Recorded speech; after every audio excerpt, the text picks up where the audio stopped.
오늘 여러분과 함께 은혜 나눌 말씀은 룻기서 2장 1절에서 3절 말씀입니다. 제목은 축복의 여인이라는 말씀을 가지고 여러분과 함께 은혜 나누겠습니다. 룻기는 나오미 가정이 실패와 회복을 통해서 우리에게 주는 교훈이 있습니다. 1장 내용을 대략 살펴보면은 유다 베들레헴에 엘리멜렉이라는 한 가정이 있었습니다. 부인은 나오미, 두 아들은 말론과 기럐입니다. 그때 흉년이 들어서 먹고 살기가 너무 힘들었을 때예요. 그래서 육신의 편안을 위해서 모압 땅으로 지금 같으면 이민을 간 것이죠. 이것은 하나님이 허락한 유다 베들레헴을 떠나서 사는 것입니다. 우리가 하나님을 떠난 삶은 당장은 편한 것 같지만 더 힘들어지는 것입니다. 이 땅에서 남편이 죽고 두 아들은 모압 여인과 결혼한 후 자식도 없이 모두 죽게 됩니다. 이제 새 과부가 힘들게 살아가고 있는 어느 날 예루살렘의 기쁜 소식을 듣고 고향으로 돌아가려는 결단을 하게 됩니다. 우리는 하나님을 향해 뜻을 정하고 그리고 결단하면은 길이 열립니다. 아멘. 문제가 해결됩니다. 아멘. 결단할 때 그때부터 행복 시작이 되는 것입니다. 아멘. 시어머니인 나오미는 아직 젊고 또 착한 며느리들이 청상과부로 살게 해서는 안 되겠다라는 생각을 하고 며느리들에게 친정으로 돌아가서 좋은 남자 만나서 행복한 결혼 생활을 하라고 재혼을 권유하죠. 큰 며느리 오르바는 작별 인사를 하고 빠이빠이 하고 떠났습니다. 그런데 이 룻은 16절에서 17절에서 유명한 고백을 합니다. 어머니께서 가시는 곳에 나도 가고 어머니께서 머무는 곳에 나도 머물겠으며 어머니의 백성이 나의 백성이 되고 어머니의 하나님이 나의 하나님이 되신다라는 그런 고백을 하면서 떠나지 않았습니다. 남편을 잃고 또 자식 잃고 거기에다 재산까지 다 날려버렸는데 그 고통이 얼마나 심했겠습니까? 상실과 고통의 10년 세월을 지탱할 수 있었던 것은 나오미의 믿음이었습니다. 우리가 아픈 만큼 성숙한다고 하죠. 믿음이 그의 삶의 원동력이 되었던 것을 알 수 있습니다. 이 며느리 룻이 시어머니를 떠나지 않는 것은 영이 신앙으로서 연합된 상태이고 또 자기를 생명 있는 신앙으로 인도해준 시어머니를 떠나지 않은 의리와 또 믿음을 지키는 것이죠. 룻기서를 우리가 육적으로 해석하면은 이삭을 줍는 한 여인의 이야기에 불과하겠지만 영적으로 아주 깊이가 있고 또 많은 뜻을 담고 있습니다. 아멘. 2장부터는 모압에서 고향 베들레헴으로 돌아온 이 나오미 룻에게 하나님께서 주시는 새로운 은혜가 시작이 되는데요. 룻기에는 등장 인물들이 있습니다. 농장 주인으로는 유력한 보아스가 있고요. 또 모압의 이방 여인 룻이 나옵니다. 그리고 시어머니인 나오미가 나오지요. 보아스는 밭의 주인으로서 영적으로는 우리의 신랑 되시는 예수 그리스도를 가리킵니다. 그리고 룻이 밭에서 보아스를 만난 것은 우리가 예수 그리스도와 만나는 것을 의미하고 있습니다. 그리고 나오미는 보혜사 성령님 또는 여러분의 주의 종을 의미합니다. 하나님은 성령님과 주의 종을 통해서 우리에게 은혜를 주시죠.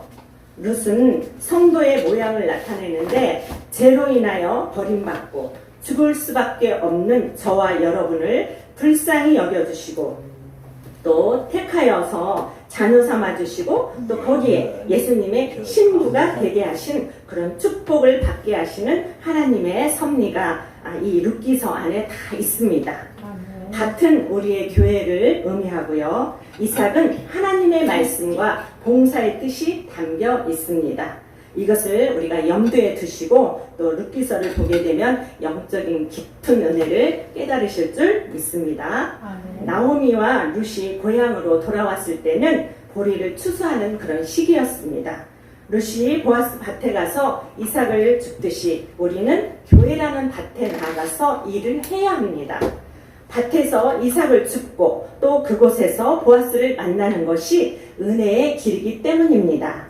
세상을 사모하는 사람들은 절대로 하나님의 은혜를 받을 수가 없습니다. 세상은 기대한 만큼 우리에게 주는 것이 없습니다. 그리고 오히려 손해를 보게 하고 또 큰 어려운 환난을 당하는 경우가 많이 있습니다. 우리 모두는 하나님의 위로가 필요하고 또 하나님의 은혜 없이는 조금도 살아갈 수 없는 아주 나약한 존재인 것이죠.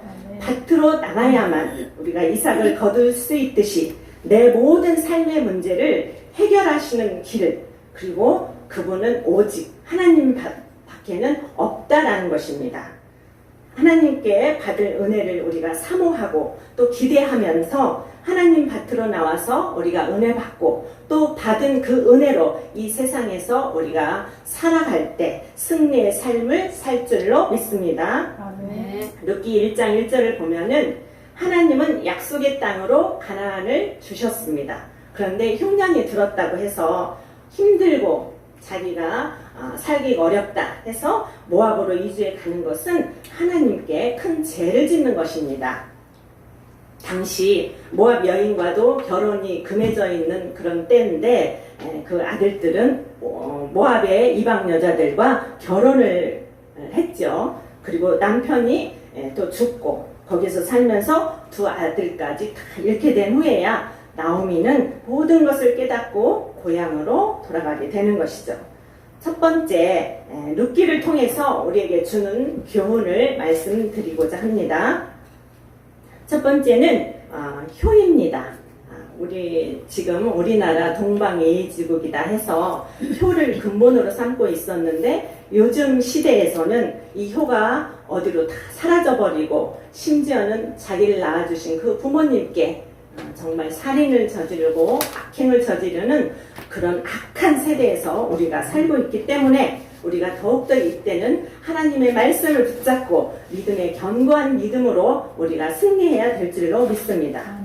이방 여인 룻은 나오미 시어머니를 통해서 하나님을 알게 되었고 그 하나님을 믿게 되었습니다.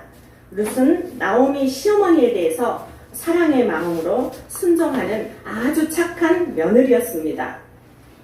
십계명에 보면은 대신 관계가 있고 대인 관계가 있죠. 내 대인 관계에서 첫 번째 계명이 내 부모를 공경하라입니다. 에베소서 6장 1절에서 3절 말씀은 자녀들아 너희 부모를 주 안에서 순종하라. 이것이 옳으니라. 내 아버지와 어머니를 공경하라. 이것이 약속 있는 첫 계명이니 네가 땅에서 잘되고 땅에서 장수하리라. 이렇게 말씀하고 있습니다. 룻은 시어머니인 나오미가 하는 모든 말에 순종하고 선하고 그 착한 그 마음이 주변 사람들에게 소문이 나게 된 것입니다. 이 소문이 나중에는 보아스 뒤에까지 들리게 되었던 것입니다. 보아스는 룻에게 특별한 은혜를 베풀고 나중에는 보아스와 결혼해서 아들 오벳을 낳고 예수 그리스도의 족보에 올라가는 큰 은혜를 받게 된 축복의 여인이 되었습니다. 욥기서 8장 7절에 보면 내 시작은 미약하나 내 나중은 심히 창대하리라 이렇게 말씀을 하고 있습니다. 우리의 신앙생활은 처음에는 남들이 볼 때 별 볼 일 없게 보이지만은 점점 갈수록 우리의 삶이 좋아지고 있다라는 것을 알 수 있습니다. 롯도 처음에는 이삭 줍는 그런 신세였지만 시어머니인 나오미에게 순종하니 축복의 사람이 된 것입니다. 순종할 때 하나님의 축복의 역사가 우리의 삶 가운데 나타날 줄을 믿습니다. 두 번째는요, 유대인에게는 계대 결혼법이라는 것이 있습니다. 이것을 고엘 제도라고 하는데요. 남편이 아들이 없이 죽으면 그 남동생이 형수를 아내로 맞아들여서 아들을 낳아줘요. 그러면 형의 대를 이어서 기업이 끊어지지 않고 물려 내려갈 수 있도록 하는 그런 하나님의 선한 제도입니다. 신명기 25장 5절에서 6절 말씀을 다 같이 한번 읽어보겠습니다. 형제들이 함께 사는데 그중 하나가 죽고 아들이 없거든 그 죽은 자의 아내는 나가서 타인에게 시집가지 말 것이요 그의 남편의 형제가 그에게로 돌아가서 그를 맞이하여 아내로 삼아 그의 남편의 형제된 의무를 그에게 다 행할 것이요 그 여인이 낳은 첫 아들이 그 죽은 형제의 이름을 잊게 하여 그 이름이 이스라엘 중에서 끊어지지 않게 할 것이니라. 아멘. 이게 고엘 제도입니다. 그런데 만약에 형제가 없으면 사촌, 오촌, 육촌 이렇게 가까운 친척에게로 차례대로 넘어가게 되어 있습니다. 그런데 엘리멜렉 집안에 기업 물을 자가 보아스보다 더 가까운 친척 한 사람이 더 있었습니다. 그래서 보아스는 성문에 올라가서 기업 물을 자와 그 성읍의 장로들을 다 불러모았습니다. 당시 고대 사회에서는 성문은 모든 사람들이 통행하는 유일한 출입구였기 때문에 내가 만일 누구를 만나고 싶다 그러면 그곳에 성문에 가서 몇 시간 정도 있으면 거의 다 찾아 만나볼 수 있는 것입니다. 보아스는 그에게 엘리멜렉의 소유지를 사라고 했습니다. 그는 엘리멜렉의 재산이 탐이 나니까 오케이를 한 것이죠. 그때 보아스가 죽은 자의 아내와 모압 여인 룻을 책임지고 죽은 자의 이름으로 기업을 잇게 해야 한다고 이 말을 합니다. 이 말을 들은 기업 물을 자가 다시 생각해 보니까 룻과 결혼해서 아들을 낳게 되면 또 그 아들이 엘리멜렉의 기업을 잇게 된다면 손해를 보겠다라는 그런 계산이 나온 겁니다. 그래서 다시 거절하게 되죠. 이 사람은 하나님의 선한 율법까지도 자신의 이익을 위해서만 이용하는 아주 이기적인 사람인 것입니다. 그러나 보아스는 룻에 대한 책임을 내가 감당하겠습니다. 이렇게 하고 장로님들 앞에서 이렇게 말하고 룻을 당당하게 합법적으로 자기 아내로 맞이하게 됩니다. 이것은 영적으로 모압 여인과 같은 우리들이 구원받을 길은 오직 예수님밖에 없다라는 것을 깨닫게 해주시는 것입니다. 우리는 기업 물을 자를 제대로 만나야 합니다. 내 형편을 알고 내 있는 그대로를 사랑해주고 나를 위해서 이렇게 해주실 분은 오직 주님 한 분뿐이라는 것을 우리가 알아야 되겠습니다. 아멘. 세상은 내 지식, 내 능력 그리고 내게 있는 모든 것을 욕심내고 또 탐할 뿐입니다. 내게 아무런 능력도 가치도 없다면 누가 나를 좋다고 데려가겠습니까? 손익을 따져서 계산에 안 맞으면 나를 쳐다보지도 않는 것이 세상인 것입니다. 우리가 주님을 사랑하는 이유가 어디에 있나요? 자, 사무엘상 16장 7절을 제가 읽어드리겠습니다. 여호와께서 사무엘에게 이르시되 그의 용모와 키를 보지 말라. 내가 이미 그를 버렸노라. 내가 보는 것은 사람과 같지 아니하니 사람은 외모를 보거니와 나 여호와는 중심을 보느니라 하시더라. 아멘. 인간의 눈으로 사람을 보면 안 되는 것입니다. 하나님은 본질을 중요시 여깁니다. 영적인 모습을 보신다라는 거죠. 자, 우리는 스스로를 경계하고 하나님 눈에 아름다운 사람이 되도록 노력해야 할 것입니다. 우리가 결혼할 때도 중심을 보고 결혼을 하면 행복하겠지만 어떤 조건이나 또한 내 유익을 앞세워서 결혼을 하게 되면 불행해지고 또 시험이 오면 사랑이 없기 때문에 견뎌낼 수가 없다라는 것이죠. 이 세상에 보아스 같은 사람은 없습니다. 예수님은 우리의 보아스가 되십니다. 시편 23편 1절 말씀 여호와는 나의 목자시니 내게 부족함이 없으리로다. 아멘. 아무 쓸모도 없는 죄인을 데려다가 부족함 없이 영원히 우리를 도우시는 분은 오직 주님뿐이시다라는 것입니다.